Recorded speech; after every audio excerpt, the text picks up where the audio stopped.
नमस्कार दोस्तों, आज के इस वीडियो में हम लोग बात करेंगे P2P लैंडिंग के बारे में।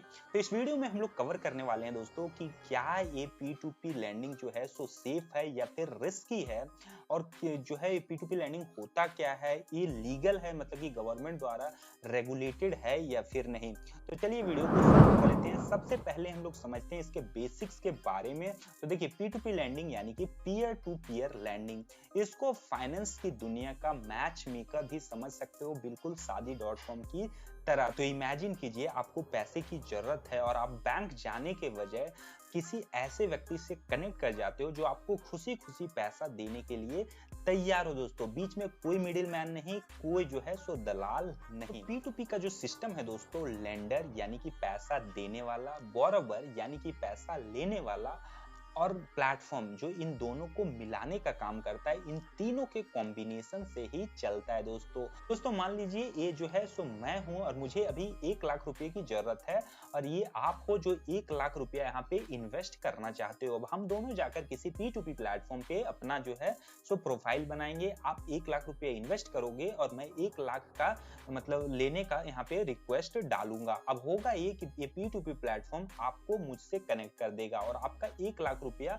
मुझे लोन के रूप में मिल जाएगा, और जो इंटरेस्ट मैं पे करूंगा अपने लोन के ऊपर, वही सेम इंटरेस्ट आपका रिटर्न्स बन जाएगा। तो बस इतना सिंपल है ये जो सिस्टम है P2P लैंडिंग का। अब देखिए, ये जो सिचुएशन होता है, ये P2P का जो सिस्टम है दोस्तों, वो बोरोवर, लेंडर और प्लेटफॉर्म तीनों के लिए यहाँ पे बेनिफिशियल साबित होता है।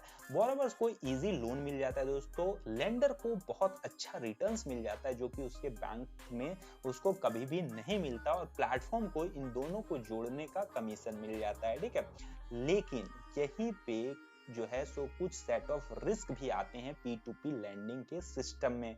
ठीक है, तो वो क्या रिस्क है, आइए अब उसको समझते हैं। तो देखिए दोस्तों, P2P लैंडिंग में जो रिस्क है, मैं आपको इस तरह से समझाता हूं कि मान लीजिए आपने जो है पैसा इन्वेस्ट किया और उस पैसे को किसी को लोन के रूप में दे दिया गया। ठीक है, अब वो लोन लेने वाला आपका पैसा को रिटर्न ही नहीं करता है, मतलब कि डिफॉल्ट कर जाता है, तो उस केस में उसका सीधा सीधा असर आपके इन्वेस्टमेंट के ऊपर आएगा। ये जो P2P प्लेटफॉर्म्स रहेगी, वो किसी तरह की कोई भी भरपाई आपके जो है सो लॉस की यहाँ पे नहीं करेगी, उस डिफॉल्ट्स की नहीं करेगी। ना ही कोई P2P प्लेटफॉर्म आपको गारंटी देती है लोन का वापसी का। ठीक है, कि हर हाल में लोन वापसी ही होगा और डिफॉल्ट्स नहीं करेगा, ऐसा गारंटी कोई P2P प्लेटफॉर्म अभी तक नहीं देती है।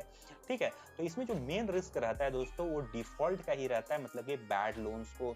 इसको आप कैसे चेक कर सकते हो, तो कोई भी P2P प्लेटफॉर्म को आपको देखना है उसका NPS मतलब नॉन परफॉर्मिंग एसेट। NPS आपको सिंपली दिखा देता है कि कितना परसेंटेज ऑफ लोग है जो डिफॉल्ट कर रहे हैं। मान लीजिए किसी का जो है NPA 4% का है, मतलब कि 100 लोग अगर उस प्लेटफॉर्म पे लोन लिए हैं तो 4 लोग वापस नहीं किए हैं। ठीक है, दूसरा चीज है डाइवर्सिफिकेशन दोस्तों। ठीक है, तो देखिए P2P प्लेटफॉर्म्स क्या करती हैं, इसी चीज को मतलब रिस्क को कम से कम करने के लिए कि इस जो आप पैसा इन्वेस्ट करते हो उसको एक ही आदमी को ना देकर बहुत सारे टुकड़ों में तोड़ के बहुत सारे लोगों को बांट देती है, थोड़ा थोड़ा करके। फॉर एग्जाम्पल, आपने 1 लाख इन्वेस्ट किया और उस 1 लाख को अगर एक ही आदमी को दे दिया जाए और वो एक आदमी जो है सो डिफॉल्ट कर जाए, तो आपका पूरा का पूरा पैसा वहां पे डूब जाएगा।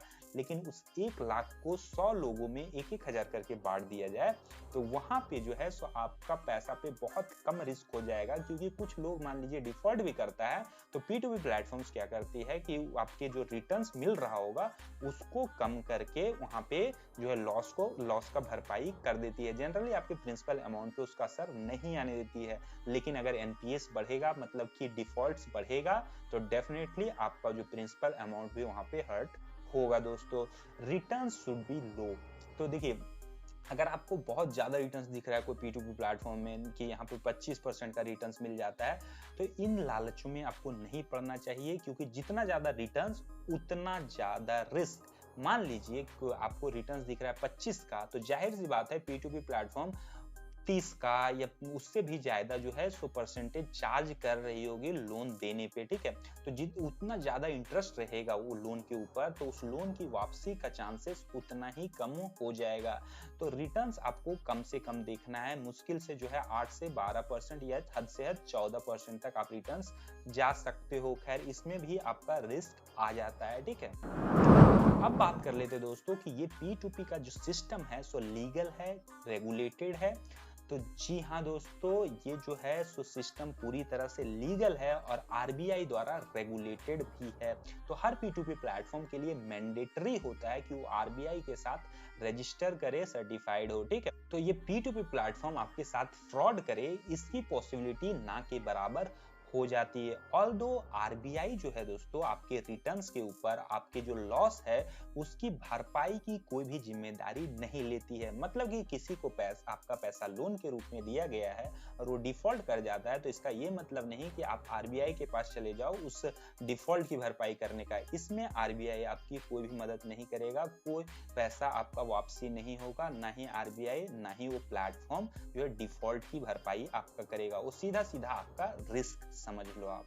अब एक बड़ा सवाल, क्या आपको P2P लैंडिंग में इन्वेस्ट करना चाहिए या फिर नहीं दोस्तों? वेल, इसके लिए आपको इंतजार करना होगा मेरे अगले वीडियो का, लेकिन तब तक के लिए इस चैनल को सब्सक्राइब कर लो क्योंकि मैं जो है डेडिकेटेड P2P पे ही वीडियो बनाता हूं, तो आप और भी वीडियोस देख पाओगे।